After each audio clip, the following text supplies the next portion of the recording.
Hey guys, and welcome to the Working Money Channel. So Bitcoin hovering at about $42,000. I have it up here on the daily. You guys can see those wicks, right? So that's on the daily. Let me throw it on the hourly for you guys real quick. Just over the last hour, Bitcoin has seen a bit of a pop in price. And so, we were coming down here very, very low in this level of support overnight. And sure enough, Bitcoin now finding some pep in its step, at least over the last couple of hours now. We'll see if this trend continues on. It's not too much movement for the price of Bitcoin. We are still hovering really in this range. We haven't really seen it break out.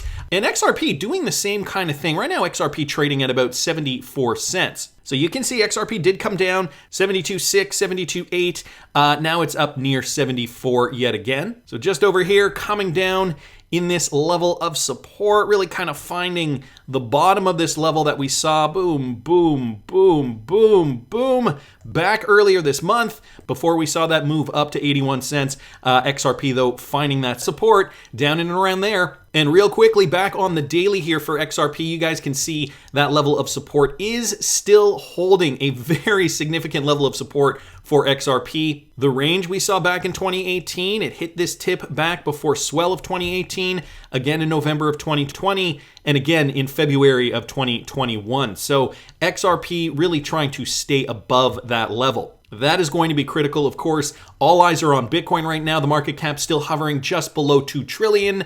And here's the other thing, Bitcoin dominance still hugging 40%. So we aren't seeing that move for Bitcoin dominance, despite the fact that people are saying right now Bitcoin is in a bear market. It could very well be, but it really still has not demonstrated why, at least not to convince me. Many different things have to happen still in order for me to believe Bitcoin is in the bear market. I've talked about it on the channel in the past. There is a lot of convincing evidence, though, that Bitcoin is just relaxing for a little bit and will continue its move up. So this guy's from the Rational Root here on Twitter. Few short-term hodlers are in profit, similar to the June-July mini bear bottom and March 2020 crash. So here's another indication, and this has to do with short-term hodlers. So Bitcoin short-term hodlers, okay, demonstrating March 2020, which we know was that flash crash before the huge move up.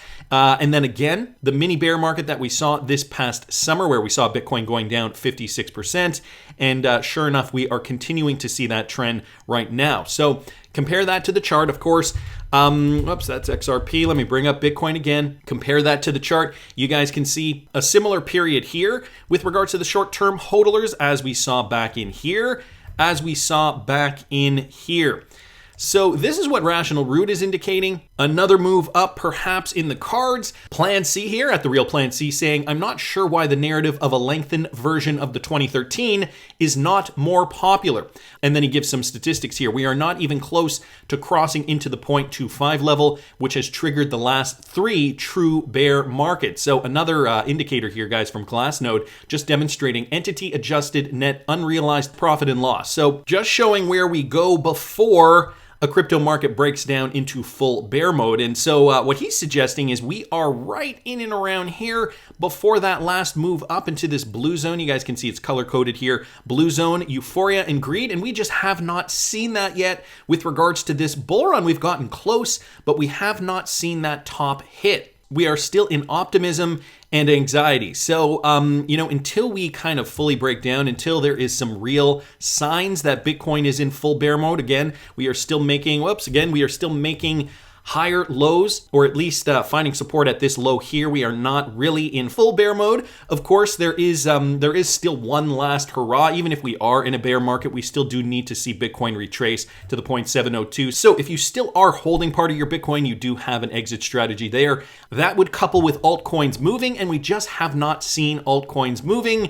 But Bull Diep at Diepson here on Twitter is pointing to the contrary. Large cap coins are in a bear market, but now small cap coins are dancing in a bull market, and he's bringing up CNYX. So that is Canary X here, and I have it up here on Coin Market Cap. Apparently it was up 69.58% over the last, I'm guessing this is 24 hours. So some altcoins, so I guess I should reiterate, some altcoins are moving, But guys, if you take a look at the movement, some of the biggest movers in the last 24 hours, you guys can see, I mean, yeah, there are some big movers that have moved in the last 24 hours, but these are all very, very obscure coins listed in the thousands. We don't have any top 10 or even top 20 or even top 50, probably not even top 100 coins on this list. So, although some altcoins are pumping, you got to remember how many altcoins there are now in the space, over 16,900 altcoins. And so I do not actually think this is a good gauge of where altcoins are going right now. Remember, we got to take a look at the top 10, top 20, because this is what generally what most people see when they're trading cryptocurrencies. So these are the ones to be paying attention to. And as you guys can see, we just have not seen that movement yet. Gonna keep moving, guys. So for you XRP hodlers, especially those who are not in the United States, John Deaton just put this out to my international XRP hodlers. I am proud to announce Crypto Law US's International Connect to Congress call for action. As promised, we have activated an option for international holders to connect to the U.S. Congress. So for those of you guys who are not in the U.S. and are interested in participating, Crypto Law International Connect to Congress, you guys can sign this petition. So it is a petition to Senators Sherrod Brown and Pat Toomey and Representatives Maxine Waters and Patrick McHenry. We are writing to you as chairpersons and ranking members of the U.S. congressional committees overseeing the SEC because we are foreign citizens and digital asset holders who have been grievously harmed rather than protected by that agency. And so it's already got over 2,200 signatures, guys. I will link this in the description if you are interested in participating in this. I just thought I'd share this, of course. There are many XRP hodlers that do not live in the United States. And so, it's a way to get your voice out. Wanted to thank John Deaton here for posting that.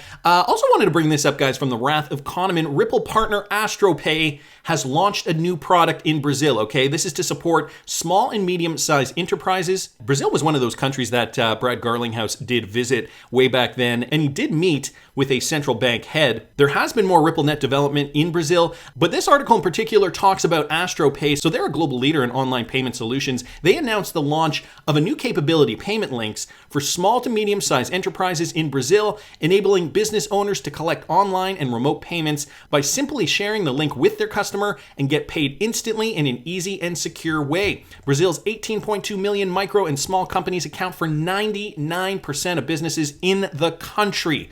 So this is a huge portion of Brazil. And, if Ripple can onboard them with RippleNet technology, that essentially means that virtually the entire country will be running on Ripple. So 99% of businesses in the country, and we're responsible for 70% of employment created since the beginning of last year. With Astropay's new payment capability, small businesses without a website or online store can continue to serve their customers with an easy online payment solution that suits their needs. Payment Links enables business owners to create a link and share it with their customers via an email or an electronic means of communication. And see, this is exactly what customers want, right? Easy to use, simple, easy to understand if you're not technologically savvy. It gives these customers a way to be able to transact and to be able to participate. This in turn would allow the businesses to play on that level playing field if it is that simple for their customers. In turn, it would also, promote business, stimulate business. More customers would generally choose to give business to those companies onboarding with this RippleNet solution. So it gives them an electronic means of communication, and customers can pay with an array of local payment methods in their local currency or American dollars. And that's the other point there. The interoperability, even if they don't use the traditional fiat currency like the Brazilian real, they can still source that liquidity. And theoretically, they could pay with any fiat currency they'd want. But maybe in certain cases, they will only allow certain currencies just to make business perhaps easier for the business owners. Small business owners and customers can both download and sign up for Astropay app and get approved instantly to accept and make payments. And so here's just a real quick quote from CEO of Astropay, Mikhail Litstein. We understand it can be difficult for micro and small businesses to access conventional payment options due to their size, and they need solutions that are flexible. At Astropay, we are committed to improving the day-to-day operations of businesses of all sizes, enabling them to make their customers' experiences as seamlessly as possible. So this is what fintech, this is how financial technology is going to level the playing field for these types of businesses. Of course, they want a seamless, easy solution. And if you can give them a streamlined, easy solution solution, they will likely, that is affordable, of course, they will likely jump on board without batting an eye. Anything that will make the customer experience better obviously makes sense for any type of business, especially now struggling through a pandemic. Many industries have been decimated, and so this is a great solution, and I would not be surprised if more and more businesses decide to adopt this kind of thing. So RippleNet partner Astropay launching this payment service in Brazil. Great news there. Wanted to thank the Wrath of Kahneman for bringing that up. Guys, I also saw this from Mike Manfield here on Twitter. BBVA has created a global software development division that brings together more than 16,000 developers across the banking industry in an effort to speed up and better coordinate the delivery of digital services and products. And BBVA, as we know, also a Ripple partner headed by Francisco Leiva. The new unit will execute and coordinate the bank's core technology transformation programs at a global level, providing a home to more than 16,000 internal and external personnel dedicated to designing, developing, and maintaining software. By creating a global unit, BBVA says it can build services that can be shared across apps in all countries in which it operates and follow a common data model. This, says the bank, will ensure enhanced productivity, faster updating, improved security, and higher quality of software development. And so Leiva says, here's the quote, "By building these common components faster, we will be able to roll out services globally without having to start from scratch in each country. Globalizing components in all countries would otherwise take us 8 years, but with these forward strides, we believe we can do it in 4. So BBVA, a Ripple partner, is now creating a new solution, bringing together 16,000 developers and creating this particular product for banks globally. We don't have too much more information on this, but BBVA, since they are a Ripple partner, thought I'd bring this to your attention. Great news there from Mike Manfield. And guys, I also wanted to bring this up, this coming from Bank XRP. Now, this was a recent podcast with Brandon Kemp from Blockhash, and he's interviewing the CEO of Polysign, Jack McDonald. And why this is important, guys, Polysign, for those of you guys who do not know, they're an early stage fintech company established by Arthur Brito and David Schwartz, both who worked on OpenCoin, guys, right at the beginning, which later turned into Ripple Labs, I believe in the year 2012. Our mission is to drive global use of digital assets by building mission-critical infrastructure that enables institutions to secure and transact in digital assets across capital markets and payment sectors. So that is essentially just the kind of basic information there about Polysign. But I wanted to point out that Ripple connection for those of you guys who may not have known. So just back to this clip to give you guys a little bit of context as well. In this clip, they talk about Polynet, which is the blockchain that Polysign is built upon. And since this is a recent podcast, Jack McDonald responding to some interview questions from Brandon Kemp. I just wanted you guys to listen to a clip of this. And now you are mostly focused on working on standard custody, correct? That's right. So Polysign, you can think of as the parent company where the software is developed. We have a wholly owned subsidiary in New York called Standard Custody and Trust to deliver a custody and escrow product to institutions. So the first product we wanted to build was a custody solution. It took a couple years for us to get out of the gates because we wanted to build a custody offering that had a blockchain at its core. We're the only custodian in the industry with a blockchain really at our nerve center, if you will. And we also wanted to be a qualified custodian and looked at the landscape in the US. While the offering is certainly global, in the US, we wanted to be a qualified custodian to support institutions who are registered with the SEC, managing more than 150 million of regulatory capital and need to use a qualified custodian. And as you probably know, there's 3 or 4 states that award these licenses: South Dakota, Nevada, Wyoming, and New York. And so we went to the highest regulator in the land and got our New York Trust Company charter approved in the middle of last year. All right, so I'm going to stop it there for 1 second, and I just wanted to talk a little bit about what Jack McDonald is saying here. It doesn't sound like anything really on the surface, but I wanted to point out some things that he mentioned. Talking about standard custody and how that is a subsidiary of Polysign, and the fact that they wanted to build a custody solution with custody at its core. Okay, now this is going to be for big money, guys. This is not for retail. This is for institutional investors, traditional investors that perhaps are apprehensive to get into cryptocurrency today. This is what Polysign is for. So essentially, they want to be a qualified custodian to support institutions. And you notice what he said there, support institutions that are registered with the SEC. These institutions obviously need a custody solution, and so they wanted something that is registered, something that is legit and legal so that they do not get sued, I'm sure. And so this is how they're developing Polysign, at least according to their CEO. Now, in the same breath, and I know this interview is probably way longer than 4 minutes, and I don't know how it was edited, but in the same interview, Jack McDonald also mentions this. Here, let me bring it right here to the 3-second mark. Listen to this. Moving back to the digital assets a little minute for a second, you mentioned Solana. What other digital assets are you hoping to work with and offer and provide on this custody platform? So the New York approved list is about 14 or 15 assets that we do not need permission for. They tend to be the household names or derivatives of, so Bitcoin, Bitcoin Cash, Ethereum, et cetera, USDC. And so we're supporting all of those. XRP as well. We've got a lot of XRP. Got it. What?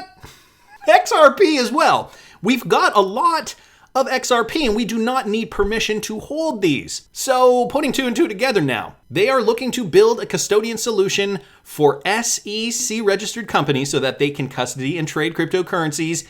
And they're also saying, look, we're allowed to hold the approved cryptocurrencies, the name brands or the household names, as he put it. I'm assuming he means the top 10 in the crypto market cap, or some of the top 10 at least. He named Bitcoin, Ethereum, Bitcoin Cash, Solana, and XRP. Yeah, by the way, we hold a lot of XRP.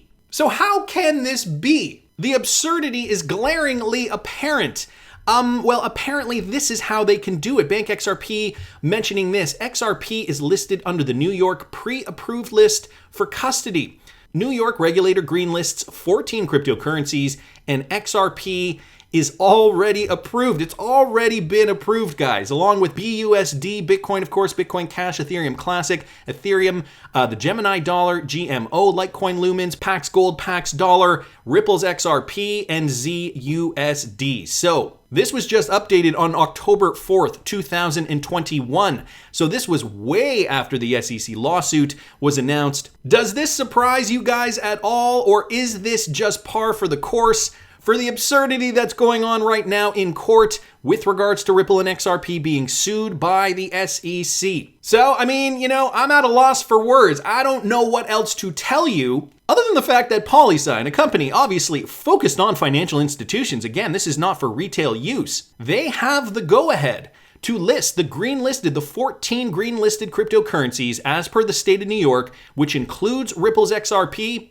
And yeah, Jack McDonald has even said XRP as well. We've got a lot of XRP. So I think that speaks for itself, but I want to hear what you guys think. Please subscribe to the channel if you haven't already. Like the video if you like the content I'm providing. I always love hearing your comments. See you in the next one, guys.